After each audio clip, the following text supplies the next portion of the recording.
नमस्कारं. श्रीहरे नमः. हरे राम राम राम हरे हरे. हरे कृष्ण कृष्ण कृष्ण हरे हरे. இப்பொழுது ஸ்ரீமத் பாகவதத்தை அடிப்படையாக கொண்ட ஸ்ரீமன் நாராயணியத்தில் 68வது தசகத்தின் ஸ்லோகங்களை முதலில் மெதுவாக சொல்கிறேன், பின்பு சிறிது வேகமாக சொல்கிறேன். நீங்கள் வீட்டில் இருந்தபடியே பார்த்து பாராயணம் செய்து கொள்ளவும். இப்பொழுது முதல் ஸ்லோகம். தவ விலோகனா கிருஷ்ணா கோபிகா ஜனா பிரமத சங்குலா கிருஷ்ணா பங்கஜேக்ஷணா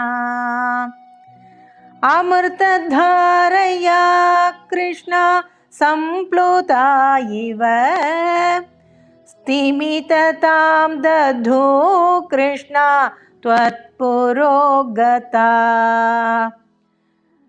இந்த ஸ்லோகத்தில் கொஞ்சம் கிருஷ்ணா கிருஷ்ணான்னு வரும். 3 இடத்துல முதல் லைனில் வரும், அதே மாதிரி அடுத்ததுலேயும் வரணும். அது ராசக்கிரீடானால் அது அவள் நாட்டியம் ஆடிண்டே கிருஷ்ணரை ஜபிக்கிற மாதிரி கீர்த்தனம் பண்ணுற மாதிரி. அதனால் முதல்ல மெதுவாக தான் சொல்லியிருக்கேன், இப்போ கொஞ்சம் அது அப்படியே மெதுவாக சேர்த்து சொல்கிறேன், நீங்கள் ஃபாலோ பண்ணிக்கலாம். तव विलोकनात् कृष्णा गोपिका जना प्रमद संकुला कृष्णा पंकजेक्षणा अमृतधारया कृष्णा संप्लुता इव स्तिमिततां दधु कृष्णा त्वत्पुरोगता. அப்படியே கண்டினியூஸாக வரும். அது அடுத்த ஸ்லோகம் பார்க்கலாம். ததனு காச்சனா கிருஷ்ணா த்வத்கராம்புஜம் சபதி கிருண்ணதி கிருஷ்ணா நிர்விஷங்கிதம் கணபயோதரே கிருஷ்ணா संविधाय सा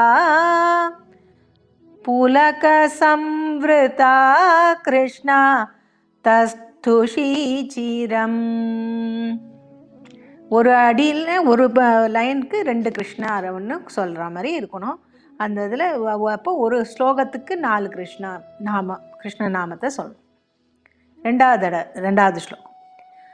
ததனு காச்சனா கிருஷ்ணா த்வத்கராம்புஜம் सपदि गृह्णति कृष्णा निर्विशङ्कितं गणपयोधरे कृष्णा संविधाय सा पुलक संवृता कृष्णा तस्थुषीचिरम्.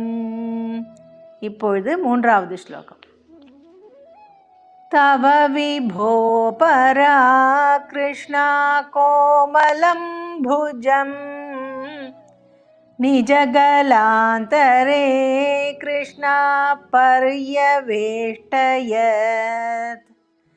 गलसमुद्गतं कृष्णा प्राणमारुतं प्रतिनिरुन्धति कृष्णा வாதி ஹர்ஷுலா. இப்பொழுது இரண்டாவது தடவை. தவ விபோ பரா கிருஷ்ணா கோமலம் புஜம் நிஜகலாந்தரே கிருஷ்ணா பர்யவேஷ்டயத்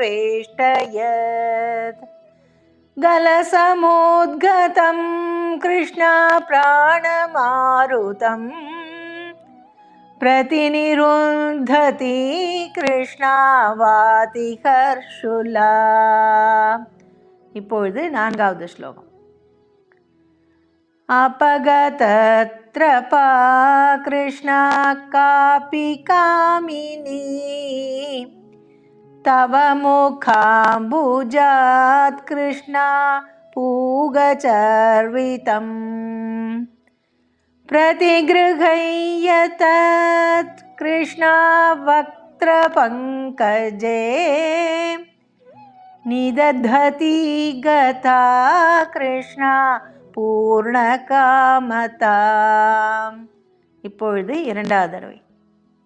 अपगतत्रपा कृष्णा कापि कामिनी तव मुखाम्बुजात् कृष्णा पूगचर्वितम् प्रतिगृह्य तत् कृष्णा वक्त्रपङ्कजे निदधति गता कृष्णा पूर्णकामता.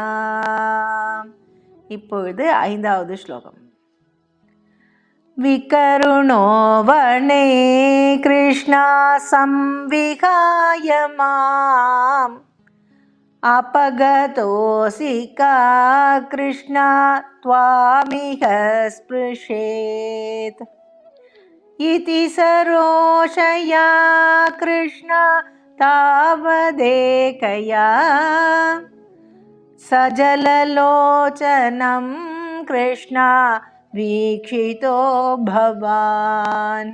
இப்பொழுது இரண்டாவது தடவை.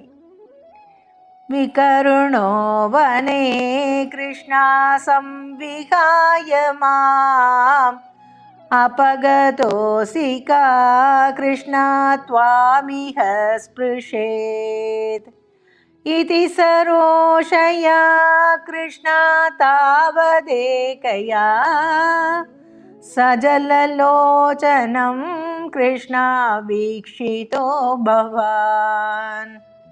இப்பொழுது ஆறாவது ஸ்லோகம்.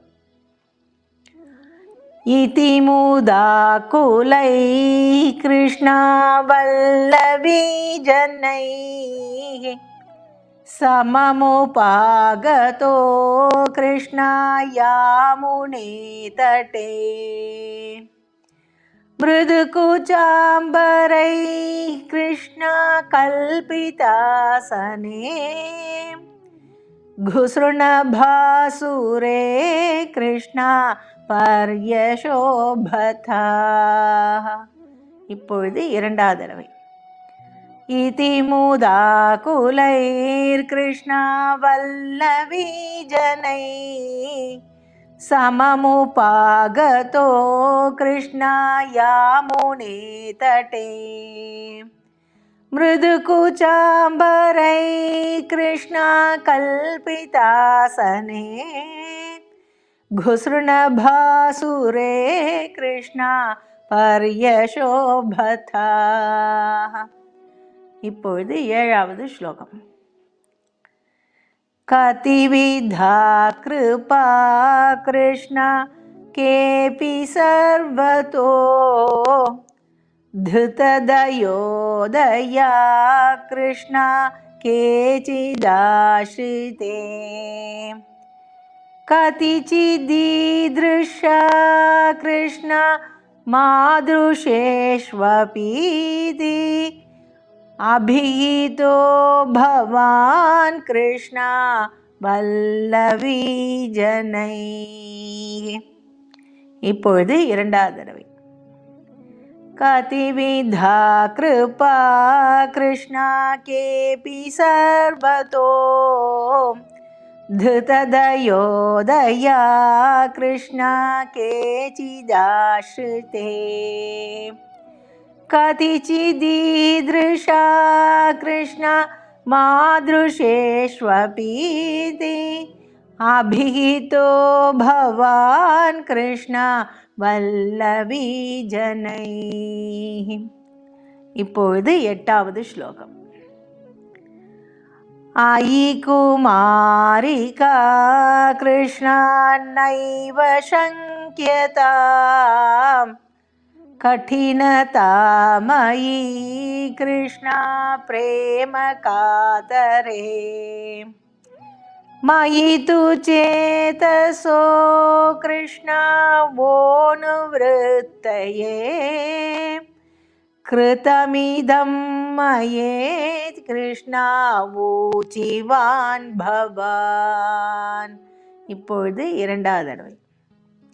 आई कुमारिका कृष्णा नैव शङ्क्यताम् कठिनतामयी कृष्णा प्रेम कातरे मयि तु चेतसो कृष्णा वो निवृत्तये कृतमिदं मयेत् कृष्णा ऊचिवान् भवान्. இப்பொழுது 9வது ஸ்லோகம். आयिनीशं यतां कृष्णा जीववल्लभा प्रियतमो जनो कृष्णा नेदृशो मम तदिह रम्यतां कृष्णा रम्ययामिनीषु अनुपरोधमिति कृष्णा आलपो विभो. இப்பொழுது 2வது தடவை. आयिनीशं यतां कृष्णा जीववल्लभा प्रियतमो जनो कृष्णा नेदृशो मम तदिह रम्यतां कृष्णा रम्ययामिनीषु अनुपरोधमिति कृष्णा आलपो बिभो. இப்பொழுது 10வது ஸ்லோகம். इति किराधिकं कृष्णा मोदमेदुरै व्रजवधूजनै कृष्णा साकमारमन् कलितकौतुको कृष्णा रासखेलने गुरुपुरीपते कृष्णा पाहि मां गदात्. இப்பொழுது 2வது தடவை. इति गिराधिकं कृष्णा मोदमेदुरै व्रजवधूजनै कृष्णा साकमारमन् कलितकौतुको कृष्णा रासकेलने गुरुपुरीपते कृष्णा पाहि मां गदात्. श्रीहरे नमः. हरे राम राम राम हरे हरे हरे कृष्ण कृष्ण कृष्ण हरे हरे. இத்துடன் இந்த தசகம் பூர்த்தி அடைந்தது. இனி அடுத்த தசகத்தை அடுத்த வீடியோவில் பார்க்கலாம். லோகா சமஸ்தா சுகினோ பவந்து. ஸ்ரீ ராதே கிருஷ்ணா நாராயண்.